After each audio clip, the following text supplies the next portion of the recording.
Hi, welcome to Ukrainian Connections. My name is Cathy Katheryna Harris. Here at Ukrainian Connections, we like to bring into the show different people of Ukrainian heritage or Ukrainian connection who share their stories about the arts, culture, heritage, their history, the past, the present, and the future. People from Thunder Bay, Ontario, Canada, people passing through Thunder Bay even. And we'd like to welcome you today to our show. This is being filmed in October and intended to air in November 2025, which is the month that we commemorate the Holodomor. So for that event, I have a special guest here today, Katheryna Oshadeva. Welcome, Katheryna. Thank you. We also call her Kate, so people call her both names, but Katheryna is the same name that I have, so I love saying it, so it's very beautiful. But it's easier in the 100 times, it's a Kate, like easy for everyone. So you may recognize Kate from a previous Ukrainian Connection show where she was sharing her information about her exercise class for seniors as well as her Pilates class. You can go back and look at the episode there to see her sharing her fitness expertise.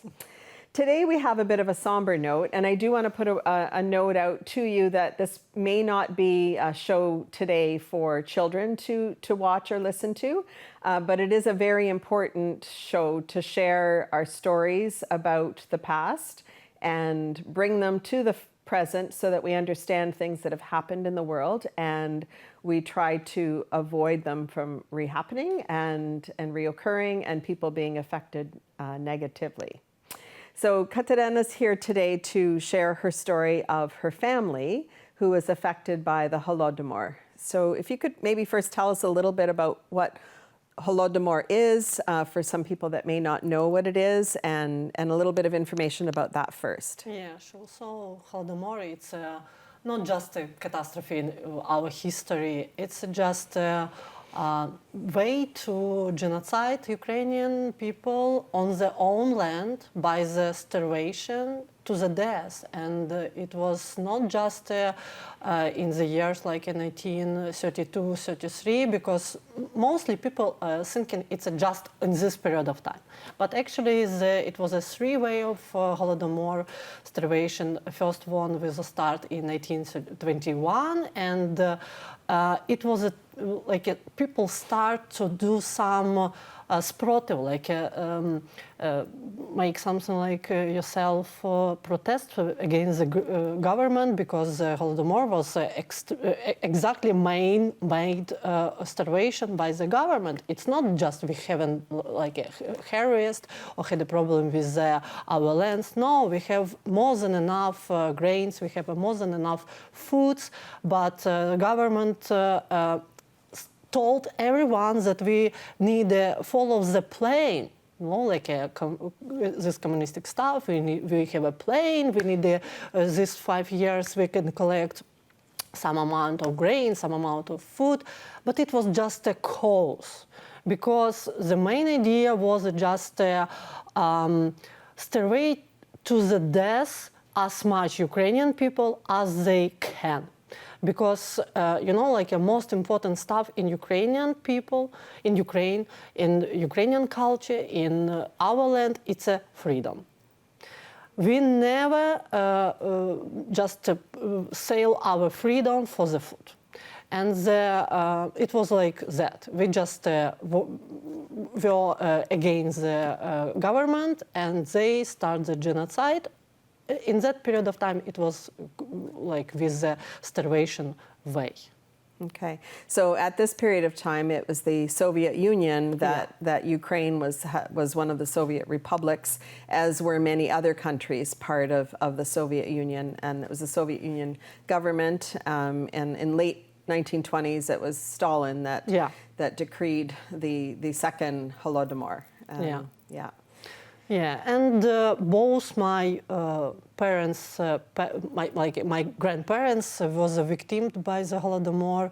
Someone were just easier way because they live in the cities. As you know, that Holodomor mostly was in village, rural area. And people who live in the city, they survive, mostly survive. But it was, oh my gosh, it's so cruel by the government. So you should have like a permission to go into the city to have some food. If you don't have this permission, if you not have your like apartment or house into the city, you cannot go through the border. It's like some block post with soldiers, and if you just try to go inside by your strength, they just shoot the people. And it was mostly for the people who live in rural area because we know that our culture mostly live in the rural area because here is like a preservation for all our traditions, for all our culture stuff, and they thought if they can just like starve it to the death as much people in rural area as they can replace the people by the Russian. And you know, like it's a different logic, it's a different mind, it's a different culture, and they try to do it during this all 100 years. Mm-hmm. Okay. So when you say that their borders, so they actually created barricades from Yes. villages to get into the cities and Yeah. into the bigger towns. Yeah. And when you and I met before, you were telling me that the cities, the people were they often had more access to food, and they were actually more needed by the government for the industry that they... For industry, Yeah. because of manufacture, because someone needs to work in the manufacture. In that period of time, you know, it's like an industrial period of blooming, and manufacture was building, and they tried to develop more producing of the metal, something like a parts, than agriculture. Mm-hmm. And some period of our history, it was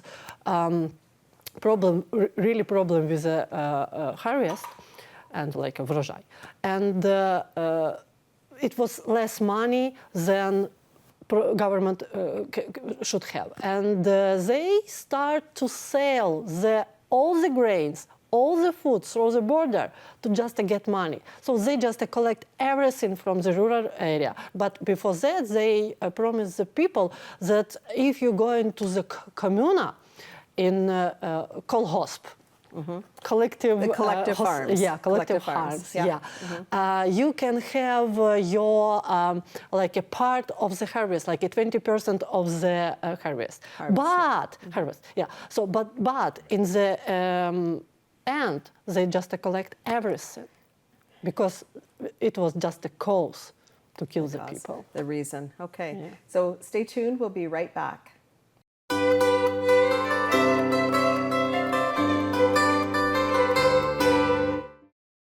Welcome back to Ukrainian Connections with my guest, Katheryna Oshadava. We're talking right now about the Holodomor and how there were other Holodomor, other starvation, death by starvation caused by the Soviet Union in the 20s, the 30s, and then again in the 40s. And the one in the 30s had the most devastation and the most deaths. So now, Katheryna, I understand that your family was impacted, and maybe if you can share one of your stories with us so people can understand the human side of this impact. For sure, yeah. So as I told before, like both my grandparents was a victim by the Holodomor, and one of my grandpa, so it's not grandpa, it's a grandpa.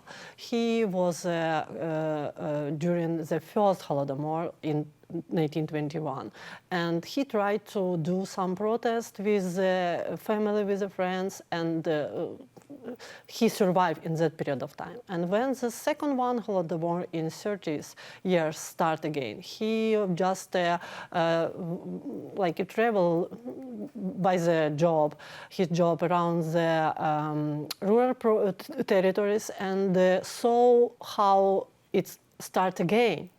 And when he back to my hometown to Poltava, he just stay on some like a square, talk with the people, just just to talking with the people near some grocery store or just a market. And he start told like, oh guys, actually, I just visited the villages, and what I would like to say, it's a start again. So we probably have again some famine, so again starvation, and maybe we need to be ready to use our weapons again. And someone in this crowd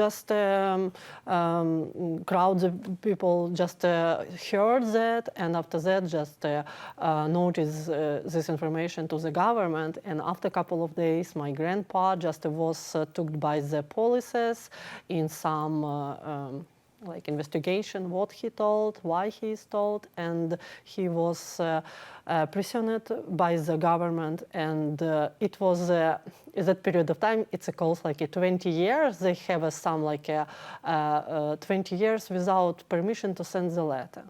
It means that the people who have this like the prisoner. Yeah, prisoner, yeah. The people usually killed by the couple of days after that, because they cannot stand any protest by the local people. And it was my grandma father. And I remember when my mother and my uncle told me about that when my mother was super like 4 or 5 years old, my grandpa, he was their grandpa. He was like a person who was no any information where he was died. So or prison, jailers, or some other area. So it was like he just disappeared, and no one know where he finished his life during the prisonated like this period of time.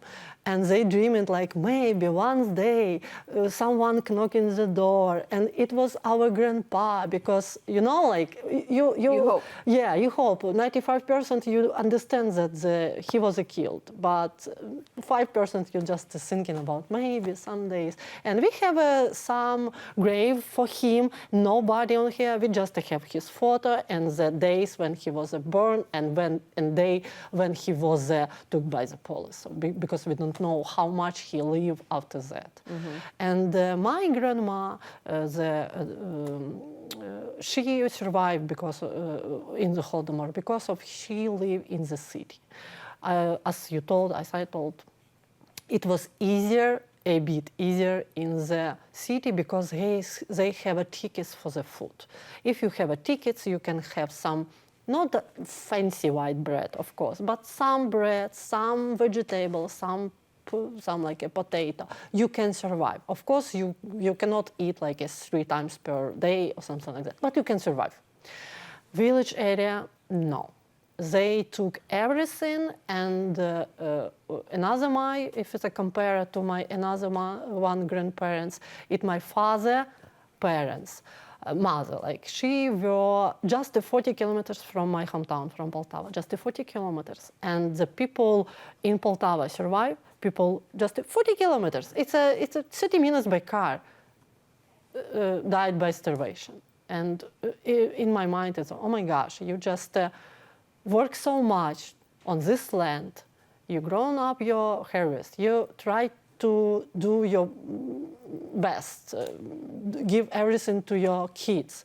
And can you imagine, like when the family, like my grandma, they had 5 sisters, and only 2 sisters was survived into Holodomor. 3 sisters was died because of starvation, and during the winter time, everyone was so sick, so weak. They cannot grave the birds, bury the grain. They couldn't dig through the frozen. It's frozen soil. They cannot dig, and they use a cellar, not a basement, like a cellar for just put the body over here. And can you imagine, like people just live in this house, know that 3 of your kids already died, and just under your floor. and it was hard. They try eat anything that can be eaten. Like for example, husk from the corn. It's just like a shell. It's not a corn. It's just a shell, and you cannot eat it because it's like destroyed your digestive system. You cannot eat. They just achieve that. After that, not swallow, but just split out and just feel something. Like you try to have at least something like a nutrition components in your body. Some of family, and my mother told me that another one family has the same. So they just boiled the leather belts. Leather belts. Leather right? belts, leather shoes, at least something that you can eat and not die. And when the spring starts, you can see just empty trees because young leaves on the trees was took by the people. At least it's something. And when I was young, I remember even now, my grandpa, he was also in village area. It's my mother's father. He was survived, and his sister was survived. Only his father was died because of starvation. And he explained me how to properly eat the weeds. You Weeds, know? okay. Weeds, yeah. So you never thinking that you can eat that. So how to clean it properly, what plants you can eat, what plants you cannot eat, how to properly clean, how to properly like make it softer. And now I remember that it's not because it's funny. It's because he just tried to survive in his childhood because of any plants that he can eat. And during his own life, until he died in 15 years ago, he was 84. Yeah, he was 84. He was working hard whole his life, and he was a lot of food just easily, but still, even under the last his days, he keep piece of bread and hold it in special way, like drying that, use it, never throw out the food, never. Or some candies, he just eats a piece of candies and put in some hidden place, and after that, after a couple of hours, again eat some piece, just a small piece, and again put the same. Even with some like hard candies, they just cannot eat the candies because I can eat the candies, and it's something on the like in your inner part of the brain. You all the time worry about the food, Whether you will have enough and where it will come from. Yes. We will be right back.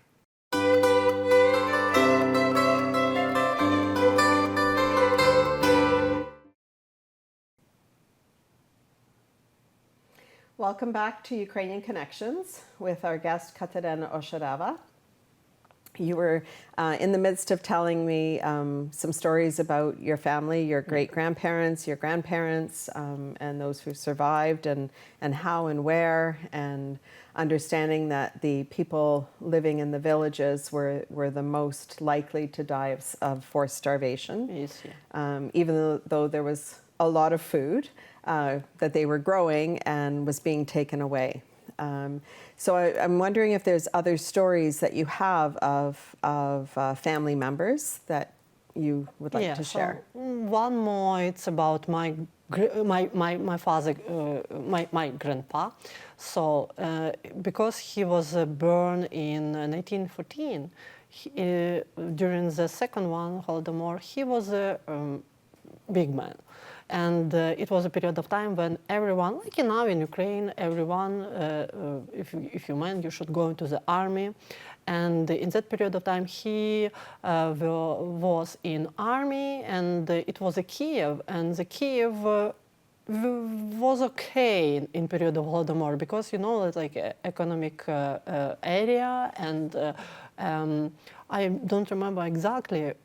It was already capital of Ukraine, or in that period of time was Kharkov capital of Ukraine. Actually, I'm so bad in that. We'll have to look that up. Yeah, we need to check that. Yeah, but still, doesn't matter Kharkov or Kiev. It like one of biggest city during the around the Ukraine, and the people in Kiev definitely not died from the starvation as in the village area. And he were in the military airport working as a driver by the oil tank.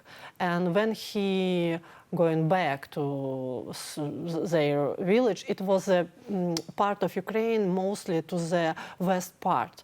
So most people died by the Holodomor in the central part of Ukraine. And he was born in more west part, and it was not as harsh as Poltava area, Kharkiv area, like a Slobozhanщина area. And he was survived perfectly. I guess he was the luckiest one from all my family. Mm-hmm. Yeah, my hardest one is my grandma, and he's about the story about my grandma one more. So my grandma were from the small village, really small village, like 1,000 people or 500 people, and it was a bigger, not exactly like a city, but village bigger than my grandma hometown. And my grandmother asked her to go into the city to begging. To beg for yeah, food. To beg, yeah, to beg for food. And she going to some like a church, and she saw it was how it's a batyushka, priest. A priest? Okay. Yeah, priest. Just had celebration something, and they eat the food like a meat, and she was shocked, and she tried to bag something, at least something, because they have 5 kids, at least something, and they just start laughing of her, just give her some bonus, without the meat, and just go away, dirty kid. Mm-hmm. And my grandma back to home, told her mother, I never do it again. You can kill me, I can die, but never again. It's in our. It's a proud. Yeah, it's our survivor, yes. DNA. It's our DNA. You never can do that. I told you, like a freedom. I'm better than dying that I just lose my freedom. And I guess it's in our nature. It's in your DNA. Yeah, yes. It's our DNA. Yeah. Wow. Wow. So in preparing for today, I was reading about some different phases of the Holodomor from 32 and 33, and they talked about the 5 ears of corn, or 5 ears of wheat. Mm-hmm. And if anybody was caught stealing anything in the village from the supplies, even if it was a grain of something, they could be shot on the spot or sent to the gulags or to Siberia. Yes. And basically, if they didn't starve to death, they were killed for finding some food for their families, and such horrific situations that they had to survive. So it's like mostly you die in any way. Yeah. You're going to die because of starvation, or you die because of shooting. Right, right. I think it's important that that we bring this to the public, that the public knows about Holodomor. Yeah. Why? It's because it's not just a Holodomor. It's a genocide of Ukrainian people, and I'm happy that almost all the country around the world now proves that they really mean that it was just a genocide and nothing more. It's not a cause because like a reason have 5 years of collect the grains. No. And genocide keeps continuing around the world in many places, and I think we need to keep telling the truth about the past, and we know that the Soviet Union, now Russia, continues to deny that this occurred, that because it's only by condemning the Genocide Act and the crimes that were happening, the atrocities of what happened in the past, that we can prevent them from occurring in the present. Now, we do know that there continue to be atrocities in Ukraine right now, and I think we need to still pay attention to this. There's a lot of other things going on in the world, but a lot of cruelty and crime are happening against Ukrainians, against people that value their freedom around the world, and I think we as a nation of humans have been given a brain and a heart and the opportunity to do good in the world. So hopefully this can bring people to more awareness. And if you are looking for more information about the Holodomor, there is a museum in Kiev, Ukraine, that you can look online for the details of that, and they have a lot of information shared there. And the Canadian Ukrainian Foundation has done a lot of research and put together, they call it a Holodomor tour, where they actually have a bus that travels across Canada and goes to high schools and older grades of school to help teach children about the genocide and what's happened, and also about world genocide, about this happening in other countries as well, and making people aware of our need to involve ourselves in awareness and respect of cultures and appreciating people's differences. So hopefully this gave you some information. I really appreciate you today, Katheryna, sharing your stories with us. And it's really important to remember, because you know, like never again, but it's again, again, and again. And that means we should continue telling about it more, and more. We need to. It's sad. But it's important. Thank you for joining us today on Ukrainian Connections. Slava Ukraini. Героям слава.